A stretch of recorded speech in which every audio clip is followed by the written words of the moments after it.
मृत्यु के बाद आखिर क्या होता है? क्या सांसें रुकने के बाद सब कुछ हमेशा के लिए खत्म हो जाता है, या कहानी यहीं से दोबारा शुरू होती है? ये सच में एक ऐसा सवाल है जिसने हर दौर में इंसान को बेचैन किया है। बिल्कुल।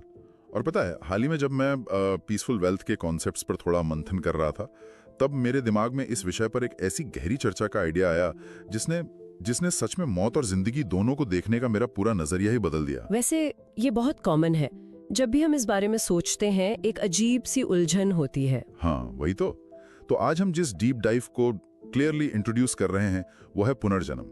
सच, मिथ या एक रहस्य? ये एक बेहद ही गहरा और माइंड ब्लोइंग टॉपिक है, क्योंकि देखो, मृत्यु एक ऐसी आखिरी मंजिल है जहां इंसान की सारी समझ, सारी टेक्नोलॉजी और सारा कॉन्फिडेंस आके एकदम रुक जाता है। सही बात है, वहां आकर सब फेल हो जाता है। बिल्कुल। और हजारों सालों से, चाहे वो कोई बड़ा फिलोसोफर हो या एक आम इंसान, हर किसी ने अकेले बैठकर इस बारे में जरूर सोचा होगा। कुछ लोग पूरे विश्वास के साथ कहते हैं कि पुनर्जन्म एक अटल सच है, और दूसरे बिल्कुल उतने ही जोर देकर कहते हैं कि नहीं, ये सब सिर्फ एक कहानी है, एक ऐसी कहानी जिसे इंसान ने अपने खत्म होने के डर को छुपाने के लिए गढ़ लिया है। एग्जैक्टली। और आज हम इस रहस्य की ऐसी गहराई में जाएंगे ना, जो शायद ही किसी ने पहले सोची हो। लोग अक्सर सोचते हैं कि मुद्दा सिर्फ साइंटिफिक प्रूफ का है, कि भाई कोई एविडेंस दिखा दो तो मान लेंगे। हाँ, अक्सर बहस यहीं आकर रुक जाती है। लेकिन असली रीजन कुछ और है, एक ऐसी चीज जिसे सुनकर आपका जिंदगी जीने का तरीका ही बदल जाएगा। तो चलिए इस डीप डाइव में थोड़ा और अंदर चलते हैं। तो चलिए सबसे पहले इस मौत के डर से थोड़ा आगे बढ़ते हैं। अगर हम भारत के धर्मों और उनकी पुरानी फिलॉसफी की तरफ देखें, तो वहाँ पुनर्जन्म का विषय बहुत ही गहराई से समझाया गया है। राइट। वहाँ मृत्यु को किसी कहानी का अंत नहीं माना गया, बल्कि एक नए चैप्टर की शुरुआत माना गया है। एक ऐसी शुरुआत जहाँ आत्मा अपना चोला बदलती है। हाँ, मतलब इसका कोर कॉन्सेप्ट यही निकलता है कि आत्मा अमर होती है, शरीर बदलता है, उसका रूप बदलता है, लेकिन आत्मा अपना सफर जारी रखती है। बिल्कुल सही। ये सुनने में थोड़ा कॉम्प्लेक्स लगता है, तो इसको एक आसान और रियल वर्ल्ड उदाहरण से समझने की कोशिश करते हैं। मान लीजिए किसी के पास एक मोबाइल फोन है। अब वो फोन बहुत पुराना हो गया है, उसकी बैटरी खराब हो गई है, स्क्रीन पूरी टूट चुकी है। तो नॉर्मल लाइफ में इंसान क्या करता है? सिंपल है, वो एक नया फोन लेता है। सही कहा, नया फोन लिया जाता है। पुराने फोन का जो हार्डवेयर है वो वहीं छूट जाता है, लेकिन उसके अंदर का सारा डेटा, सारी मेमोरीज और जरूरी जानकारी वो क्लाउड बैकअप के थ्रू नए फोन में आ जाती है। वाओ, ये एनालॉजी बहुत परफेक्ट है ना? तो यहाँ जो पुराना हार्डवेयर है वो हमारा शरीर है, जो मौत के बाद यहीं रह जाता है, लेकिन जो अंदर का मूल डेटा है वो आत्मा है। वो नए हार्डवेयर में, यानी नए शरीर में, बिना किसी फिजिकल वायर के ट्रांसफर हो जाती है। और इसको अगर हम और गहराई में देखें, तो इस डेटा ट्रांसफर के पीछे एक बहुत सॉलिड लॉजिक काम करता है। उस नए फोन का मॉडल कैसा होगा, उसकी स्पीड कितनी होगी, वो कितना बेहतर चलेगा, ये सब तय करने वाला एक नियम है। ओह, मतलब रैंडम नहीं होता ये सब? बिल्कुल नहीं। इस नियम को एक स्पेसिफिक नाम दिया गया है, कर्मा। लेकिन यार, यहाँ एक बहुत बड़ी उलझन है और मैं इस पर थोड़ा पुशबैक देना चाहूंगा। हाँ, बताइए। अगर हर चीज पिछले जन्म के कर्मा से तैर हो रही है, तो क्या इंसान के पास अपनी मर्जी यानी फ्री विल बची ही नहीं? फिर तो हम सिर्फ एक पहले से लिखी हुई स्क्रिप्ट प्ले कर रहे हैं। अगर मेरा नया फोन कैसा चलेगा ये पुराने कर्मों पर निर्भर है, तो आज मैं जो कर रहा हूं उस पर मेरा कोई कंट्रोल है भी या नहीं? ये तो बड़ा हेल्पलेस फील कराता है। ये एक बेहद जरूरी सवाल है।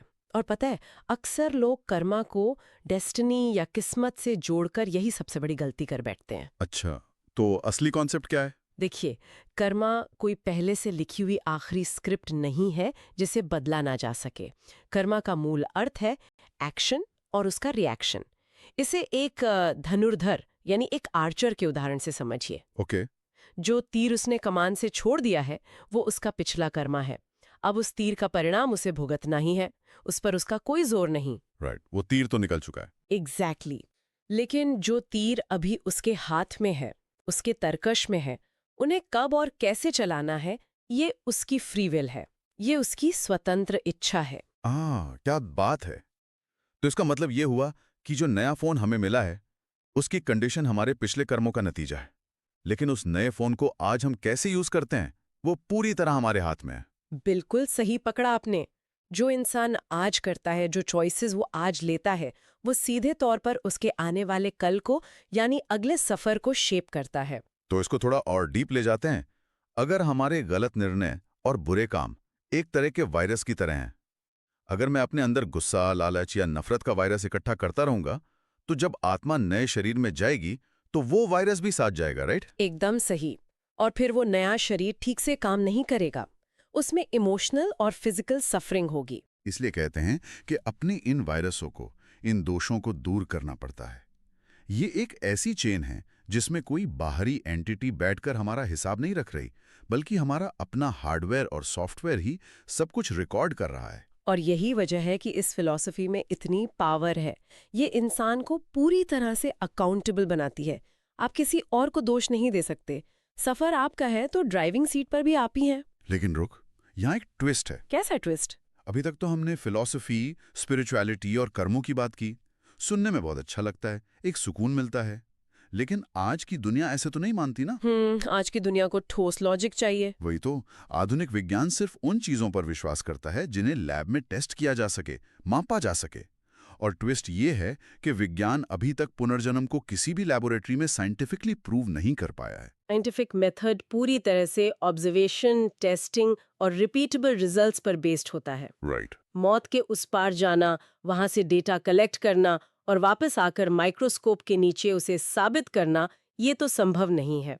अगर हम सिर्फ ठोस प्रूफ की बात करें तो पुनर्जन्म का कोई फिजिकल एविडेंस मौजूद नहीं है। लेकिन, और ये एक बहुत बड़ा लेकिन है, विज्ञान भले ही इसे लैब में प्रूव ना कर पाया हो, पर हमने इस डीप डाइव में जो इन्फॉर्मेशन देखी है उसमें कुछ ऐसी घटनाएं हैं जो किसी के भी रोंगटे खड़े कर दें। हाँ, वो बच्चों वाले केसेस, राइट? एग्जैक्टली।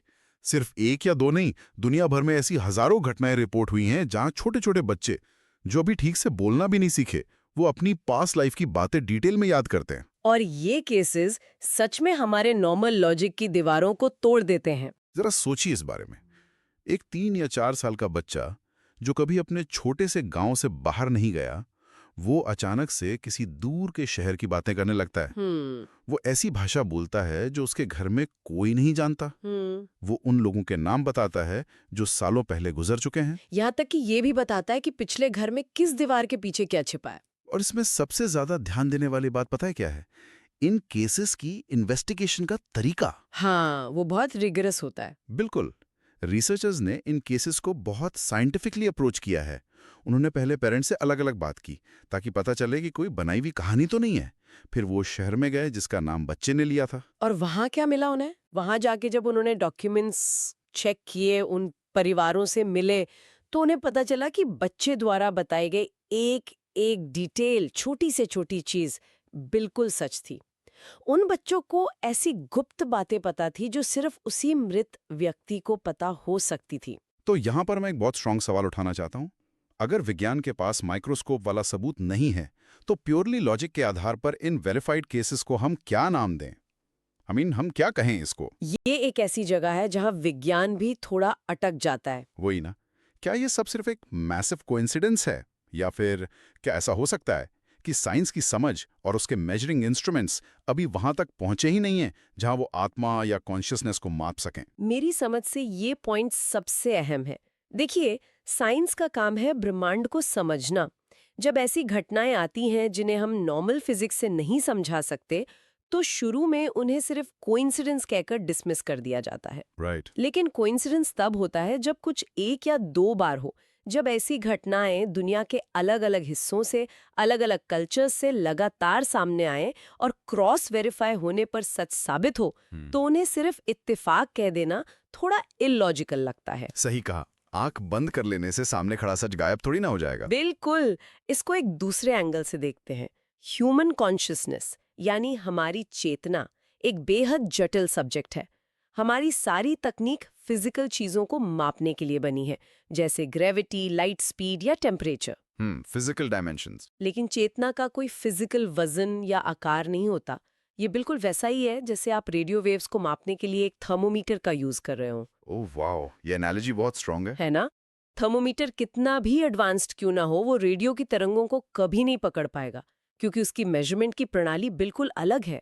शायद पुनर्जन्म के मैटर में हमारा आधुनिक विज्ञान अभी उस नए इंस्ट्रूमेंट का इंतजार कर रहा है जो कॉन्शियसनेस को कैच कर सके। Wait really? हाँ, मतलब हम अभी साइंस के उस फेज में है जहाँ पजल के कुछ टुकड़े हैं पर पूरी पिक्चर साफ होना बाकी है। पर चलिए एक पल के लिए इन सारी टेक्निकल बहस को थोड़ा रोकते हैं। अच्छा। विज्ञान क्या कहता है, फिलॉसफी क्या कहती है, प्रूफ है या नहीं, इन सब से हटकर अब हम उस मुद्दे पर आते हैं जो इस चर्चा का सबसे अहम और लाइफ चेंजिंग हिस्सा है, और यही सबसे बड़ा मिस्टेक है जो लोग करते हैं। किस तरह की गलती की बात कर रहे हैं आप? देखो, लोग ना आपस में लड़ने लगते हैं, इस एंडलेस डिबेट में उलझ जाते हैं कि पुनर्जन्म सच में होता है या नहीं, तुम्हारे पास क्या सबूत है, नहीं हमारी किताबों में लिखा है, नहीं साइंस नहीं मानता। लोग सिर्फ प्रूफ करने में एनर्जी वेस्ट करते हैं। एग्जैक्टली इंसान इस बहस में इस कदर अंधा हो जाता है कि इस पूरे कॉन्सेप्ट के पीछे जो असली रियलाइजेशन है, जो प्रैक्टिकल एप्लीकेशन है, वो पूरी तरह से मिस कर देता है। अगर हम इसे एक व्यापक, एक ब्रॉडर नजरिए से देखें तो क्लियर होता है कि जिंदगी एक चक्र है। हर एक्शन का एक रिएक्शन होता है, हर चॉइस का एक रिजल्ट, और ये रूल यूनिवर्स के हर हिस्से पर लागू होता है। और इसीलिए सबसे जरूरी सवाल ये है ही नहीं कि मौत के बाद क्या होगा। असली और अल्टीमेट सवाल ये है कि हम आज, अभी, इस मोमेंट में अपनी जिंदगी कैसे जी रहे हैं। इस डीप डाइव में एक ऐसी फिलॉसफी सामने आई, एक ऐसा ड्यूअल ट्रूथ या दोहरा सत्य जिसने मेरा तो दिमाग हिला दिया। हाँ, वो ड्यूअल ट्रूथ सच में एक वेकअप कॉल की तरह है। इसे ध्यान से ब्रेक डाउन करते हैं। पहली सिचुएशन को सोचिए। मान लीजिए कि पुनर्जन्म एक अटल सच है, तो इसका प्रैक्टिकल मतलब क्या निकला? यही कि हमारा आज का हर एक्शन हमारा कल लिख रहा है। बिल्कुल। इसका मतलब है कि आपका आज का हर कर्मा, आपकी छोटी से छोटी चॉइस आपके अगले जन्म का ब्लूप्रिंट तैयार कर रही है। आप आज जो बोल रहे हैं वो फसल आप ही को काटनी पड़ेगी। ये एक बेहद गहरी रिस्पॉन्सिबिलिटी का एहसास है। इसे एक इमोशनल लेवल पे सोचो। मान लो कोई ऐसी जिंदगी जी रहा है जहां वो लगातार किसी से नफरत करता है, उसके अंदर गुस्सा और रिजेंटमेंट भरा हुआ है। अगर पुनर्जन्म सच है तो उसने अपनी उस नफरत के टॉक्सिक डेटा को अपने साथ अपने नए फोन में, नए शरीर में भी डाल लिया। राइट, वो उस बोझ से कभी आजादी नहीं हुआ। उसने अपना फ्यूचर खुद पीड़ा में डाल दिया। एग्जैक्टली और ये तो तब है जब हम मानते हैं कि पुनर्जन्म सच है। लेकिन अब दूसरे एंगल से सोचो, अगर पुनर्जन्म बिल्कुल नहीं है, अगर मौत के बाद सच में कुछ नहीं होता और कोई आत्मा कहीं ट्रैवल नहीं करती, तो इसका क्या मतलब हुआ? इसका तो और भी ठोस अर्थ निकलता है। इसका मतलब है कि जो जीवन अभी चल रहा है वही आपका पहला, आखिरी और इकलौता मौका है। इसके बाद कोई रीट्राई बटन नहीं है। ये तो और भी ज्यादा झकझोर देने वाली बात है यार। अगर एक ही जिंदगी मिली है तो क्या हम इसे पैटी आर्ग्यूमेंट्स, नफरत और ओवरथिंकिंग में बर्बाद करना चाहेंगे? बिल्कुल नहीं।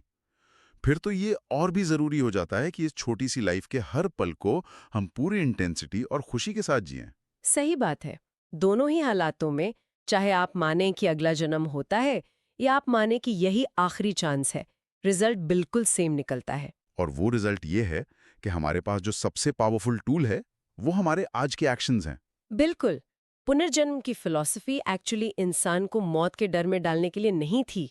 ये तो एक ऐसी कॉल है जो हमें आज और अभी प्रेजेंट मोमेंट में जीने की अहमियत सिखाती है। और लोग यही मिस कर देते हैं। फ्यूचर और पिछले जन्मों के चक्कर में इंसान आज को इग्नोर कर देता है, जबकि सारा कंट्रोल सिर्फ इस एक पल में है। और इसी थॉट के साथ हम कॉन्वर्सेशन के कोर तक पहुंचते हैं। शायद इस कॉन्सेप्ट का पूरा डिजाइन ही इसलिए बनाया गया था ताकि इंसान वर्तमान पर फोकस करे। मौत के बाद की क्यूरियोसिटी हमें फिलोसोफर जरूर बनाती है, लेकिन उसका एंड गोल हमें वापस इस पल में, इस आज ने लाकर खड़ा करना है। क्या जबरदस्त थॉट है ये। जिंदगी की असलियत बहस में नहीं बल्कि आज के बेहतर डिसीजंस में छिपी है। तो दोस्तों, अगर इस डीप डाइव में आपके दिमाग के कुछ नए दरवाजे खोले हैं और आपको ये चर्चा झकझोरने वाली लगी हो, तो इस डीप डाइव को लाइक करो, अपने दोस्तों के साथ शेयर करो ताकि वो भी इस गहरे सत्य को समझ सकें। और हमें फॉलो या सब्सक्राइब करना बिल्कुल मत भूलना, क्योंकि इस दुनिया में ऐसे कई और रहस्य हैं जिन्हें हमें मिलकर ऐसी ही गहराई से समझना है। तो दोस्तों, जाने से पहले एक सवाल जिसका जवाब आपको कमेंट में देना है। पुनर्जन्म सच या मिथ? नीचे कमेंट्स में सिर्फ एक वर्ड में बताओ, सच या मिथ।